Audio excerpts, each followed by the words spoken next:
istana kita yang ada di Jakarta, yang ada di Bogor, itu adalah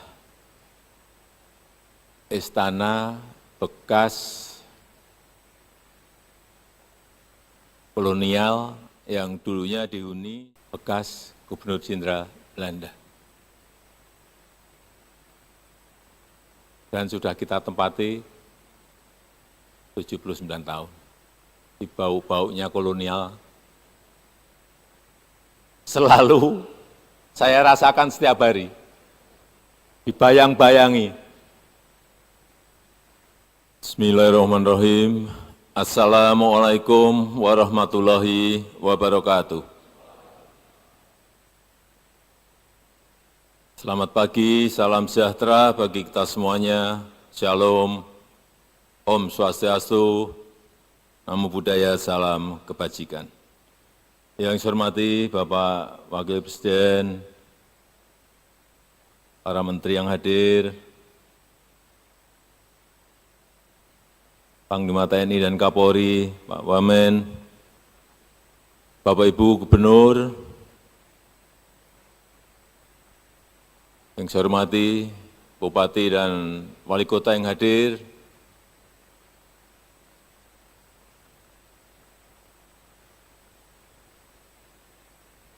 saya nggak tahu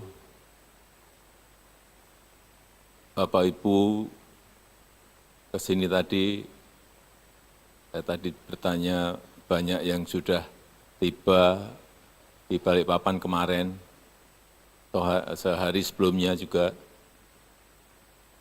melihat ibu kota Nusantara ini, kira-kira bayangan Bapak apa?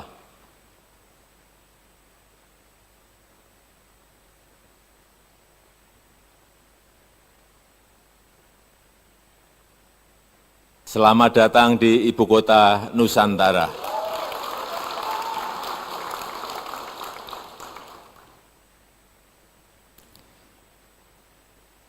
Jadi kalau istana kita yang ada di Jakarta, yang ada di Bogor, itu adalah istana bekas kolonial yang dulunya dihuni, jadi di Istana Negara itu dihuni oleh Gubernur Jenderal Peter Gerardus van Overstraten. Kemudian Istana Merdeka, saya juga kaget ternyata Istana Negara dan Istana Merdeka berbeda. Dihuni oleh Gubernur Jenderal Johan Willem van Lansbach. Kemudian yang di Bogor, ternyata ada Gubernur Jenderal lagi, Gubernur Jenderal Belanda, Baron van Inhofe.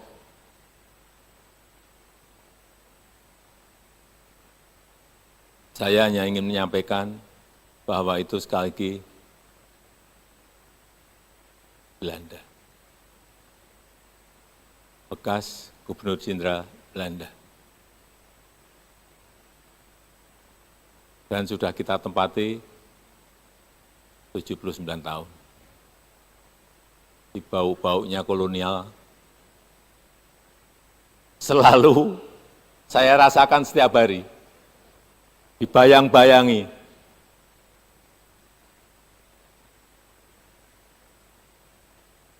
Dan sekali lagi, kita ingin menunjukkan bahwa kita punya kemampuan untuk juga membangun ibu kota sesuai dengan keinginan kita, sesuai dengan desain kita, tetapi memang masih memerlukan waktu yang panjang. Ini dimulai baru tahun 2021-22. Akan selesai kira-kira 10-15 tahun yang akan datang. Ini masih sangat panjang. Jadi kalau Bapak Ibu gubernur, bupati, dan wali kota tadi melihat ini baru awal. Ini belum selesai, jangan keliru, ini belum selesai. Mungkin baru 20%. Dan titik-titik spot yang dibangun di sini juga bukan hanya kawasan inti pemerintahan, yang ada Istana Presiden dan Wapres, kemudian Kemenko, Kementerian, banyak yang masih belum dibangun. Tetapi di luar dari ini juga ada kawasan-kawasan yang telah banyak dibangun, baik berupa hotel, universitas, rumah sakit. Seingat saya hotel ada 5, kemarin tambah lagi berarti ada 6. Rumah sakit juga sudah 6 dalam proses dibangun.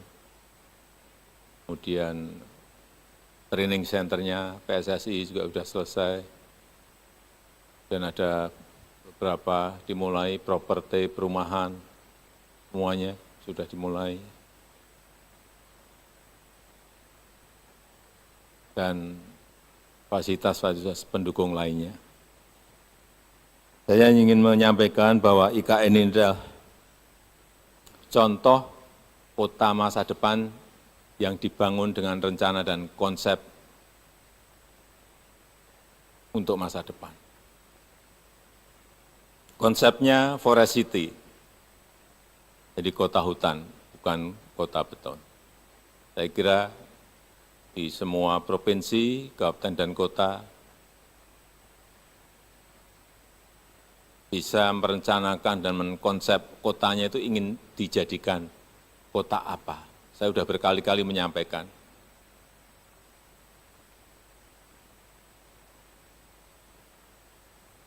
Ada di California kota yang khusus hanya untuk golf saja, kota golf.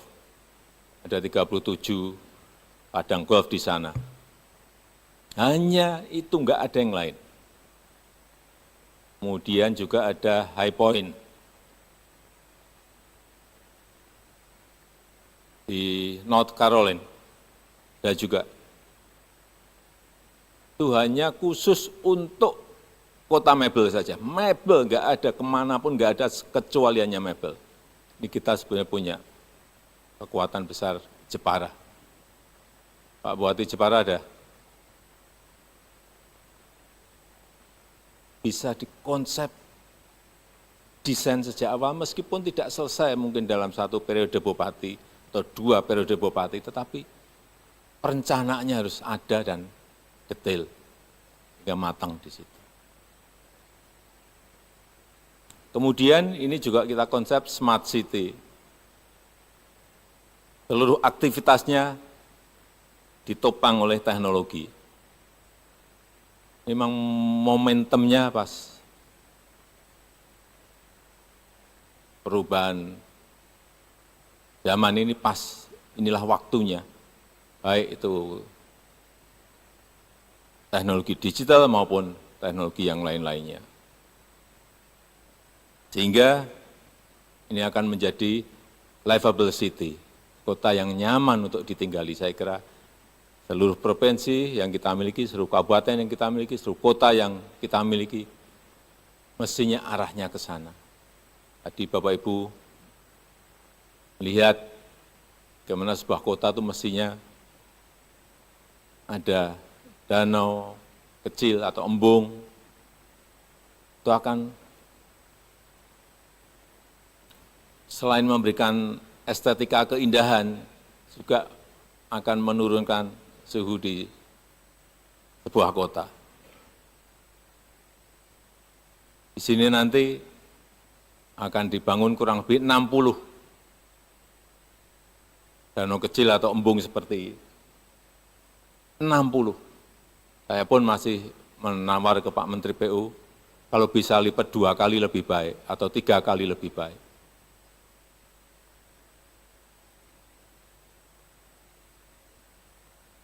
Dan itu bisa kita lakukan. Dan juga tidak mahal. APBD punya kemampuan. Tapi memang harus direncanakan. Harus didesain. Jangan seadanya. Kalau ada airnya, dari sisi estetika, dari sisi keindahan semuanya, berikan ke arsitek landscape yang memiliki kemampuan untuk membangun ini.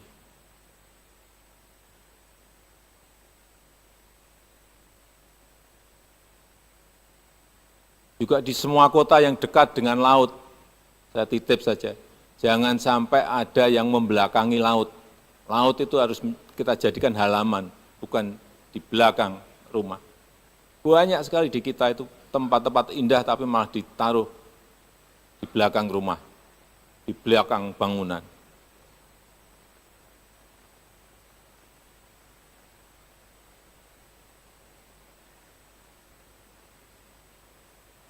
Dan juga ke depan nanti akan menjadi tren penggunaan energi hijau. Sini juga saat ini 100% sudah menggunakan energi hijau, 100%. Nanti kalau ini sudah dimulai, dinyatakan mulai, semua kendaraannya juga harus kendaraan listrik. Kemarin pagi saya cek di Ibu Kota Nusantara, berapa air quality index-nya? 6. Hanya 6. Padahal kendaraannya belum listrik. Kalau kendaraannya listrik mungkin jadi 0.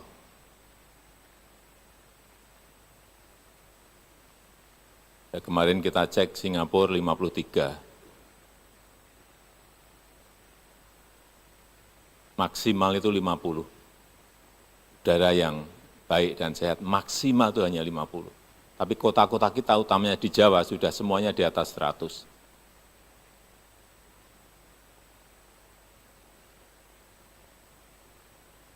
Ini yang harus juga dicermati oleh Bupati, Wali Kota, Gubernur.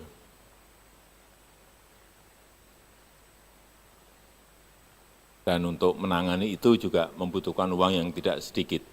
Menteri Kesehatan menyampaikan pada saya, karena udara yang tidak baik, sehingga ISPA di Jabodetabek itu menghabiskan hampir 10 triliun rupiah. Uang yang tidak sedikit kita pakai untuk menangani kesehatan karena adanya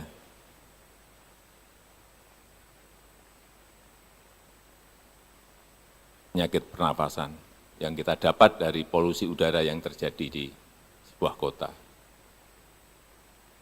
Mulai harus dipikirkan bagaimana membuat transportasi massal yang berbasis energi hijau, listrik, atau gas, dan lain-lainnya.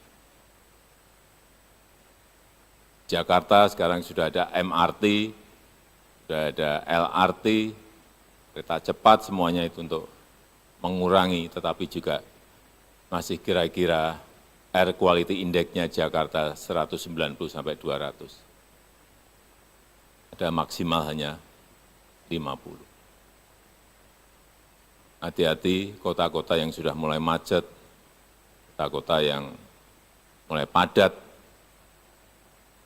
yang berkaitan dengan polusi. Larinya nanti utamanya yang anak-anak, yang masih bayi, di penyakit pernafasan.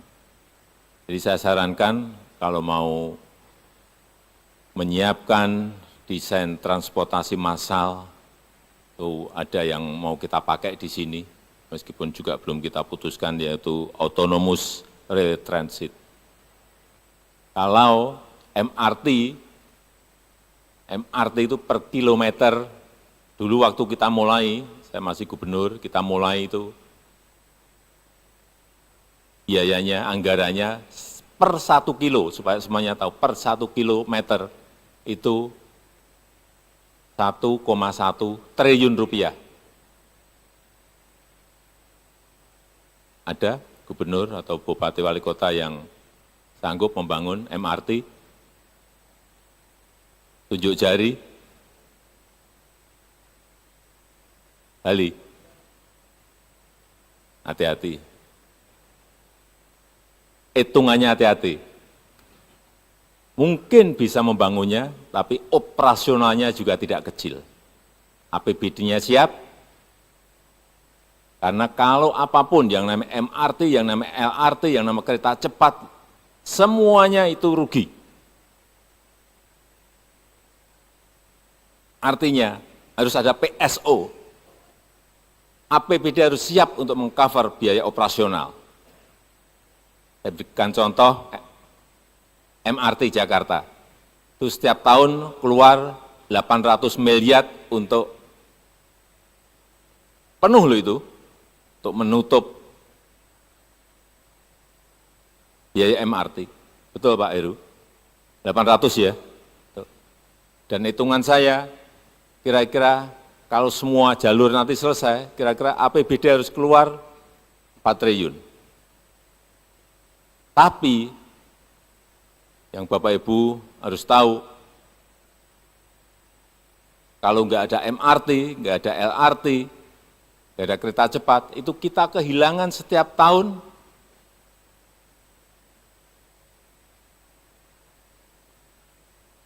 karena kemacetan itu 65 triliun. Kalau Jabodetabek mungkin sudah di atas 100 triliun. Pilih mana? Pilih dibelikan MRT, LRT, atau kereta cepat, atau uangnya hilang karena kemacetan setiap tahun lebih dari 100 triliun. Semua kota utamanya itu harus mulai ngitung ini. Kalau yang ini, autonomous rail transit,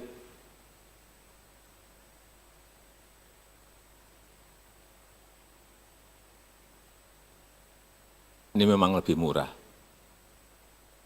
karena tanpa rel, kayak magnet. Per unitnya, ini untuk 3 gerbong, harganya kurang lebih 74 miliar. Jadi kalau tadi MRT 1,1 triliun, saya lupa, MRT itu 1,1 triliun saat saya gubernur. Yang sekarang sudah 2,3 triliun. 10 tahun naiknya langsung 2 kali. 2,3 triliun. LRT yang kita bangun untuk Bekasi ke Cibubur, itu per kilometernya 700 miliar. Kereta cepat itu per kilonya 780 miliar rupiah. Saya hafal karena saya tiap hari ke lapangan.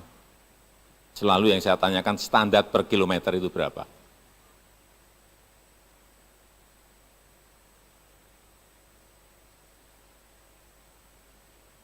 Ini jadi sekali lagi, 1 unit untuk 3 gerbong itu 74 miliar. Operasional per bulan 500 juta.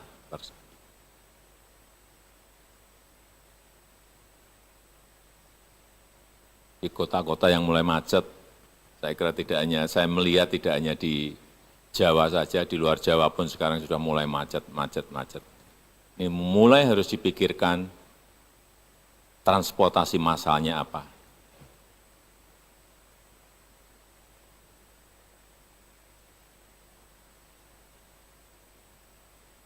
Kemudian yang kedua,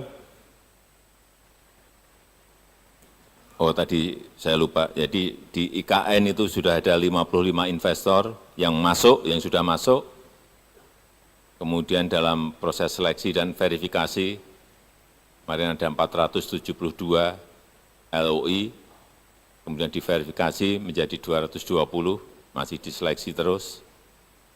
Yang sudah masuk dan sudah mulai proses pendidikan, baik universitas maupun SD sampai SMA ada 6, rumah sakit ada 3, retail dan logistik ada 10, hotelnya ada 8, sudah 8, kemudian energi ada 2, perbankan ada 14, kemudian untuk hunian ada 9 perusahaan, media dan teknologi ada 3.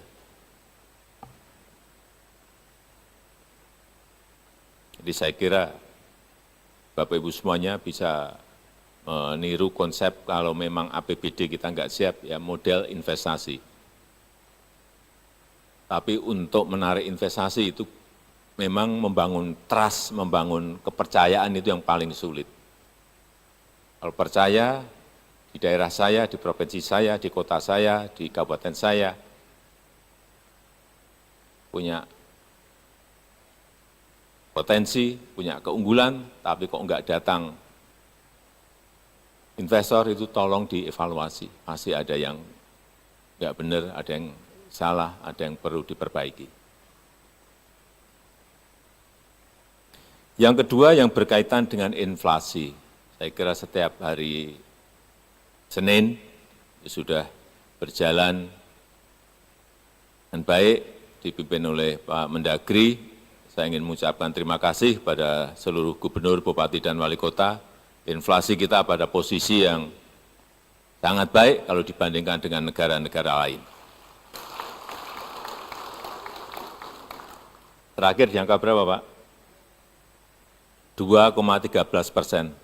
Sebelumnya 2,58%. Sangat bagus sekali. Tapi juga tolong dijaga daya beli rakyat. Dengan apa? Segera merealisasikan APBD-nya. Segera merealisasikan APBD secepat-cepatnya. Karena sampai saat ini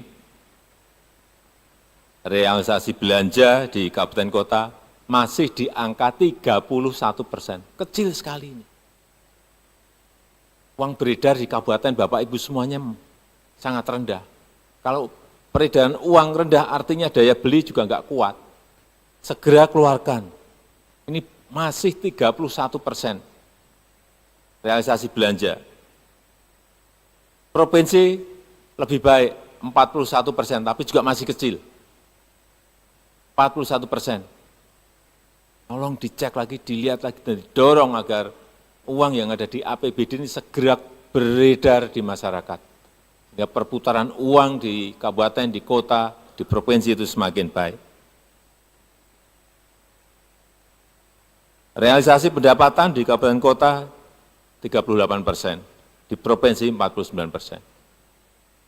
Hati-hati, tolong seperti ini dicek harian. Perintahnya juga perintah harian, karena ini menyangkut sekali lagi daya beli rakyat kita.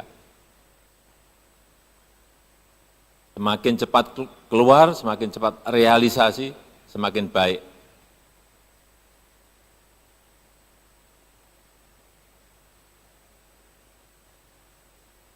Yang terakhir, yang berkaitan dengan pilkada. Saya minta urusan anggaran harus segera selesai. Anggaran untuk pilkada. Juga yang berkaitan dengan keamanan. Koordinasikan dengan Forkompinda. Karena ini belum pernah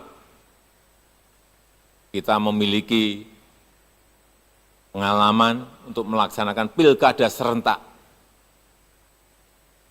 Kalau dulu nggak serentak, bisa keamanan dibantu dari kabupaten lain, dari provinsi lain, dari daerah lain. Sekarang semua serentak. Serentak semuanya. Sehingga betul-betul ini dibicarakan. Kalau ragu-ragu dan memerlukan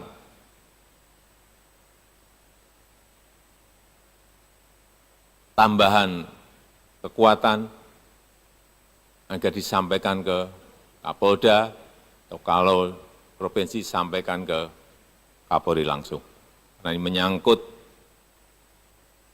keamanan dan ketertiban nanti di dalam kegiatan pilkada yang kita akan lakukan nanti di bulan November. Saya rasa itu yang ingin saya sampaikan dalam kesempatan yang baik ini, dan lagi saya sangat berterima kasih para gubernur, bupati, dan wali kota yang telah hadir di ibu kota negara Nusantara ini. Dan tadi yang sudah dilihat di Embung sudah, di Sumbu Kebangsaan juga sudah, dan kalau yang baik ya bisa di copy, bisa ditiru, mulai direncanakan, dan saya tutup. Terima kasih. Wassalamualaikum warahmatullahi wabarakatuh.